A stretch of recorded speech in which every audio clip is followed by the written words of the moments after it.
realised it was easier to get a book published than a film made, I realised that it was good to start with a film. If I had an idea, I would write the film first, get all the sort of the basic plot, settings, characters, dialogue, and then after I'd finished that, then I would expand and turn that into a book. Books are sort of easy because, you read them on the train. The longer the book, the more it keeps you occupied. But film and TV, you've always got a time constraint.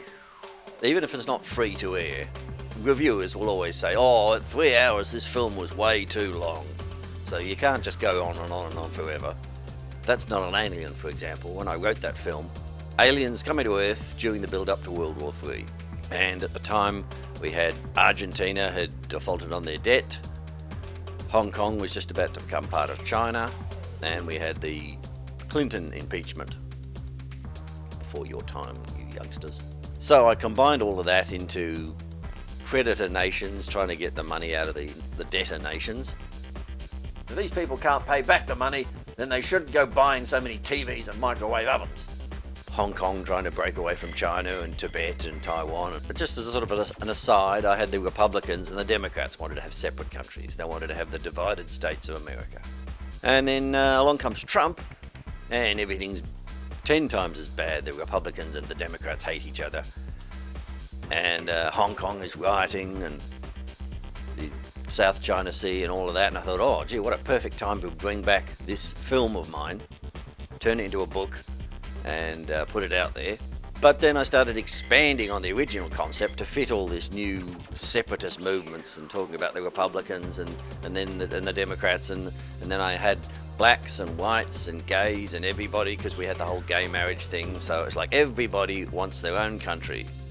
So this thing just started getting bigger and bigger and bigger. But it was a book, so it didn't matter. It's a big, thick book for you to read on a long train journey. Then there was a film competition. Put your sci-fi film into this competition. I thought, what better choice than That's Not an Alien.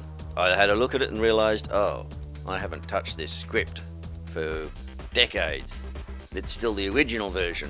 So now I've got to go put great chunks from the book into this film. It wasn't just a few extra lines here and there. It was whole new sections of politicians debating with each other and the black pumas fighting in the streets and all this stuff that I'd added. So I thought, I'm going to have to stick that in there. And by the time I finished, it was over 700 pages. Right, this is going to be a sitcom. Shut Up, which started as a book but then got turned into a 13-part sitcom. I made this animatic where I put everything on the timeline and made sure, that's a half-hour episode and there's a cliffhanger here, and move things around so that we build up to this cliffhanger 25-minute mark. Is there any good reason I shouldn't shoot you right now? I'm your brother? I said a good reason.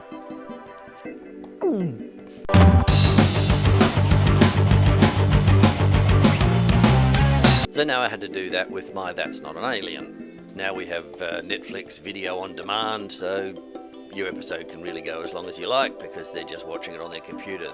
You don't have to stop for the ads. You don't have to fit into a tight TV schedule. So technically, In the Pool at the Jet Propulsion Lab isn't in outer space, but it certainly felt different to doing it under full gravity conditions. But I figured mine will probably be shown on the ABC or SBS or something. Well, half-hour episodes, and they can put two together for an hour. So I've got to go through and make everything fit to this half hour, have a cliffhanger every half an hour.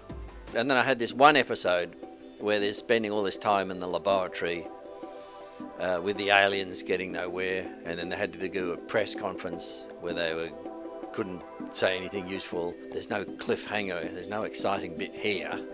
There's that bit where Judy leads the alien into the lab and he keeps reaching and touching things that are sort of dangerous, like a coffee percolator. And I thought, well, that's got the potential there. So I had this idea, which I was inspired by Get Smart. So suddenly there's this close-up of the alien holding this gun going, ha! And with murderous intent in his eye.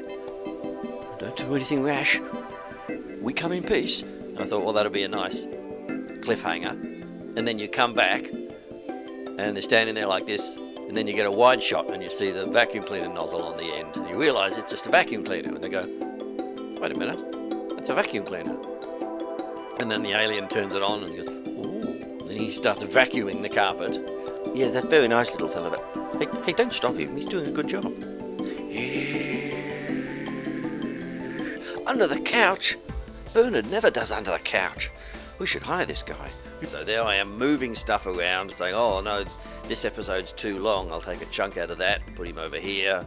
This episode's too short, so he needs a chunk, but that chunk can't occur there, he can only occur there. So fortunately I had all these scenes where people were arguing about the carve-up of the divided states or separatist movement in India, Russians and Chinese arguing with each other.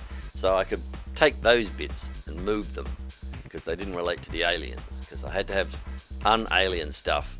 And then once the aliens were discovered on Earth, then I could have all this talk about aliens. Now this silly debate with these three people going on about, we'll all be murdered in our beds. So I had to do script harmonisation on That's Not an Alien, take all the stuff that was in the book, put it in the script. So there's a line of dialogue, right, got to put that in the script. Got it in the right place, got to have the right italics everywhere. So then I got to go and change the book and move all the stuff in the book. If it's live action, I might allow the actors to improvise a little bit. So if an episode's running short, I said, yeah, make up some stuff to fill it out. Just, it better be funny. Better be award-winning comedy though. If you just write a book and say, well, this is just a book and that's it, then you can just write as much as you like and put stuff wherever you want. But if it's going to be a TV show or a film, then it's got to be the right length for a film. It can't waffle on for 3 or 4 hours. And if it does waffle on for 3 or 4 hours, then you'll just have to turn it into a TV series. It's going to be half-hour episodes, 1 hour episodes. You can either have self-contained episodes or you're going to have cliffhangers, because Mind Patrol was designed to be a series of self-contained half-hour episodes. A book would be one series. The series would have 10 episodes, and then series 2 would be another book. Read the script, and then took the audio, and that's how I worked out how long the episode was for. And I discovered that the last 2 episodes, 9 and 10, were too long. Then I moved things around and created episode 10 and a half. So those scenes could sort of be moved anywhere. They didn't relate to the Mind Patrol plot.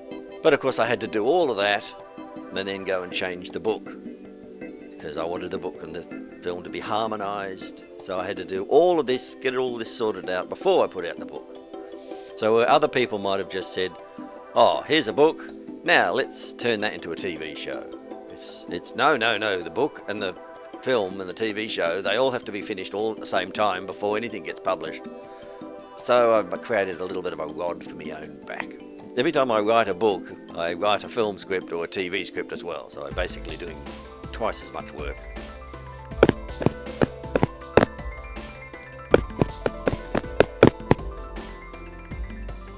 So being stuck at home because of the coronavirus, it's allowed me or forced me to get all this typing done.